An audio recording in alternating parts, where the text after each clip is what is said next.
Hi. So there is a game that got announced during Summer of Games called Relooted, which is actually an African futurist heist game. Relooted is announced for the Xbox Series and PC. South African developer Nyamakop has announced Relooted, a African futurist heist game in which you plan, parkour, and reclaim real looted African artifacts from Western museums. It will be available for Xbox Series and PC via Steam and Epic Game Store. A release date was not announced. So, a crew, a job, a plan. Toss those ingredients together and you've got yourself a classic heist, but with few twists. Your crew members are everyday citizens from different countries in Africa with pretty normal careers. The job is to lubricate. The job is to liberate African artifacts from Western museums. And the plan? Well, that's up for you to create. Near the end of the 21st century, the political powers that be brokered a transatlantic returns treaty, promising the reparations of African artifacts from museums. Good old-fashioned diplomacy was working until it wasn't. An amendment switched up the terms and conditions which objects were to be returned. Museums, now knowing that only publicly displayed artifacts will be given back, were slowly removing artifacts from public display. When life gives you lemons and museums pulling shady moves, it's time to chuck the lemons back at life and try a new, stealthier form of diplomacy. You've got 70 of these artifacts to reloot, and all of which exist in real life and are of huge cultural, historical, and spiritual significance to the people they were taken from. Okay, I have questions. So, if they are actually being stored and preserved in museums and people are actually able to see them to understand the cultures, why is that an issue? And two, if it's given back to the people, and let's say the people that actually get those back don't take care of them and they're destroyed either through time or through, say, vandalism, then that stuff doesn't exist anymore and the culture dies and probably gets replaced by another culture that rises up. So I'm confused. I don't necessarily understand what is the point of this particular action. It kind of reminds me of the Middle Eastern artifacts when you have insurgents coming in and just destroying a lot of the culture and things like that because it doesn't align with their current ideologies or religious whatevers.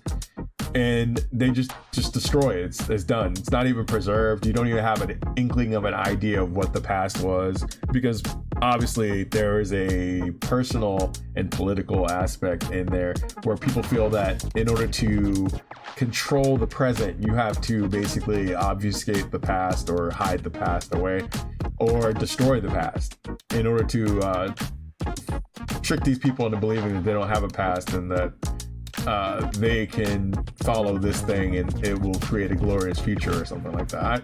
I'm just spitballing here. I'm just trying to figure out the mindset here. I understand it's a game. I do understand it's a game, but I have to think a little bit logically in here because when I noticed a plot hole like this, and this is kind of with the Lilo and Stitch thing a couple weeks back. They introduced that plot hole of, she has a portal gun. She can just travel back and forth wherever she wants. Okay, so why doesn't she just go and go to college and come back, but still take care of her sister?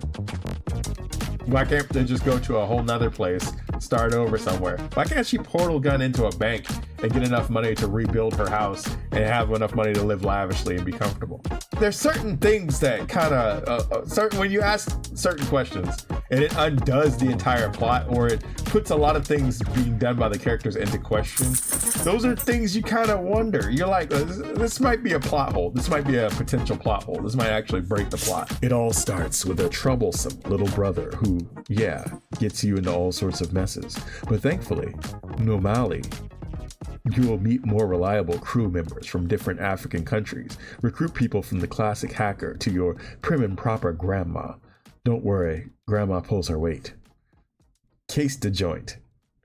Plan ahead to lay the groundwork for a beautiful masterpiece of an escape. Check the gateway route, fiddle with puzzles and obstacles. You'll find more spots to recruit the help of the right teammates. Get in, get out. Once you set the stage carefully and the artifact is sitting all pretty, looking quite not stolen, but no worries, you're gonna fix that ASAP. This is the moment to perform. Plucking an artifact from its resting spot starts the countdown timer, and with Nomali's flow-based parkour abilities, escape should feel like you're in the fun montage part of a heist movie. But if you stack on the planning phase, you're going to pay for it.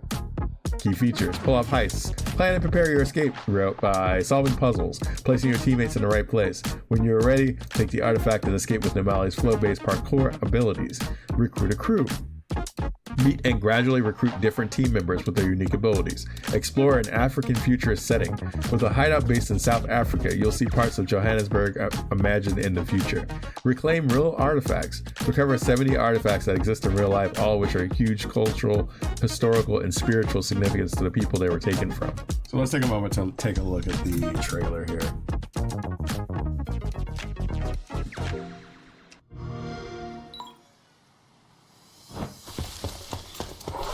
What is fun about an abandoned warehouse, Trev? That's right, you got nothing to prove, sis. No matter what they say.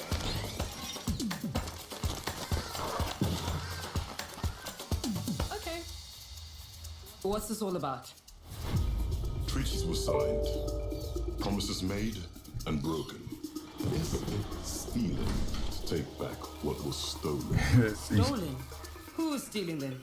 Us? One could say two wrongs don't make a right. It's time to get out of there. Let me introduce a friend of mine. Smart, agile, and will let you look into places with the tightest security.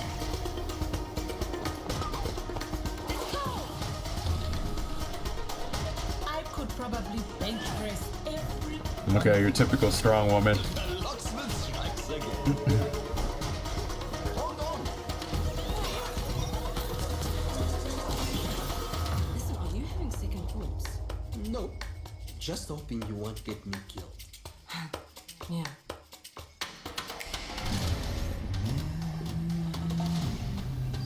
I know what you and your little crew. I bet you that's the guy that's gonna muscle in on their operation. All my friends and gets away with it. So we are going to do whatever it takes to take back Africa. Okay, so I gotta pause here.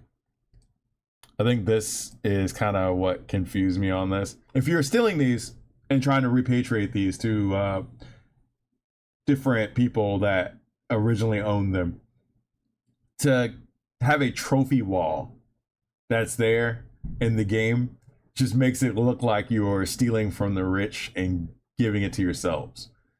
So a trophy wall is probably not the best idea for a game like this.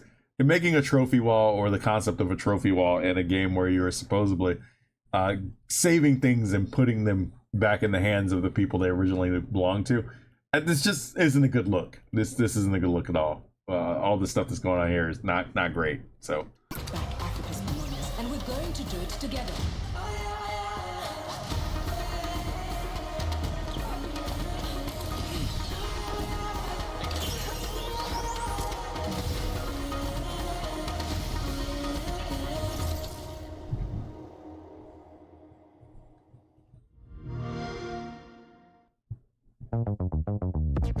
So yeah, I don't necessarily know if this is going to be accepted by people. In fact, we're going to take a look and see how people are receiving this. We're going to look at the comment section in this in particular, because I think that's fascinating. Mostly peaceful, the game. Ooh, Jesus. The jokes are writing themselves, I swear. I'm stunned there isn't a character with vitiligo. Comment section locked in 3, 2, 1. St. Floyd will be proud. They just needed bread. Bookstore untouched. It's just apples. They're interested in apples. That's why they raided the Apple store. They were just looking for apples. And they found laptops and tablets and phones. And they took those, but they were just looking for apples. Y'all serious with this? Are there people who made this game actively trying to stereotype unironically or what? And that's the problem. When you have video games about people stealing things. Like on looks alone, this looks terrible. We are stealing things. And because we are brown and black people, we are stealing things and taking them back to where they belong. But to everyone else on the other side of this, it looks like we are criminals. That's really what it feels like. It's like, Jesus, did you not think when you put this together? Did you not like just put two and two together and ask yourselves, maybe this isn't a good look? And that's why I stated what I stated about that trophy case. It looks terrible. Like from an optics standpoint, it looks awful. So the party don't stop here, folks. Ratchet Infinity. Well, we could have had an African hack and slash game, an African platformer, an African racing game, an African RPG game. Hell, we could have had a fucking visual novel dating sim, but no, we get shit like this. Absolutely fucking pathetic. So of course we had Tales of Kazara's, but that game was basically an empty Metroidvania. There was a lot of issues with it, and the Sweet Baby Inc. thing just murdered the shit out of the game. So that killed any interest people had. Plus, you have the creator coming out and saying some really head-ass shit. So that really murdered that game in the crib. So I don't necessarily think that's going to be the Afrofuturism game that's going to get people interested in making that a genre or full-on genre. I think people are going to have to just rethink this and come up with something else. I really do. But I'm robbing you of some A+ commentary here. The jokes write themselves. We already have the perfect African game, Far Cry 2. LOL, this shit looks trash. Africa had empires, rich nations from Ethiopia to Ghana. There are so many interesting aspects to explore, but no, let's portray them only as thinking on the colonies and the slave market trade. It's labeled as Afrofuturism, and the best thing the protagonist can do is steal shit. Was making an Indiana Jones style action adventure require too much thinking? Or couldn't they have the protagonist just buy back the artifacts? Like, they could have did that. It probably would have been boring just having you go to investors and get angel money to buy back those artifacts. So stealing them would probably be the more exciting thing. And this is it's almost like activist wish fulfillment. We're going to make this game about basically stealing things that belong to other people. It's like the reverse of Indiana Jones. Indiana Jones would look at this and say, it belongs in a museum. These people are like, it belongs to the people. But we don't know if the people are going to actually take care of those things or not. And that's the problem. It's like, that's fine and that you feel that way, but what happens once the people actually get those things back? Are they going to be properly preserved? Are they going to be taken care of? Are they going to be there, or is somebody just basically going to steal from them and that thing's just lost to time? People aren't using their noodle when they deal with things like this or when they make these conversations. It's clearly a point of emotion that these things need to be stolen back from our oppressors.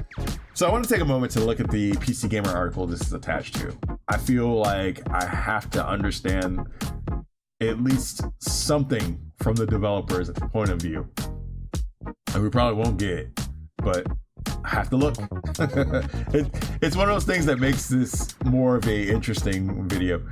Relooted is a heist game about reclaiming African artifacts from Western collections, which are said to hold 90% of sub-Saharan African cultural heritage. Now, this is the point that the developer is making when they put this game out there. This is the kind of talking point that led to the creation of this game. But the problem is that nobody thinks past that. They're just mad at the fact that someone else is holding these artifacts in a place that they don't want. And they're creating a scenario where they're the ones that are actually taking those things from someone else. But no thought is placed beyond that. Unless the game actually says otherwise, which we don't know yet. So, hey. So at today's Day of the Dev stream, Sithi Nikube, producer at South African game studio Namakop, shared a sobering statistic. A French government report estimated that 90% of sub-Saharan African cultural heritage is in the possession of Western collections. Nikube says. That's millions upon millions of deeply important cultural, spiritual, and personal artifacts, including human remains that aren't in their rightful place. Okay. And Relooted, Nimacop's upcoming puzzle platforming will be staging high-tech heists for 70 of those very real artifacts to return them to their country and people from where they belong. So the rest of this is pretty much all explaining the game. And yeah. In motion, it looks excellent. Native Devs trailer, the player has essentially constructed their own platforming speedrun on the fly, carefully nudging bits of the environment so they can escape in a smooth sequence of sprinting, vaulting, rolling, grappling, wall jumping, and of course, doing cool slides beneath closing security doors. I'm approximately 0% confident that I'll be able to execute those heists nearly as smoothly, but I'm entirely excited to try. So it's just the developer just saying, here, this is a fact. This is something that I'm deeply worried about. I'm going to make this game based off of that. But those questions that I posed throughout the video, what are you going to do when those get repatriated? Who's going to take care of those things? Who is willing to take care of those things? Will they let it go to ruin? Will that ultimately destroy the culture? These are things that nobody really is having a conversation on. But being mad and being black or being African is just the only things that these people are legitimately worried about. I'm going to leave you with that. Thank you for joining me for this. I'll see you next boss fight. Take care. Have a great rest of your day.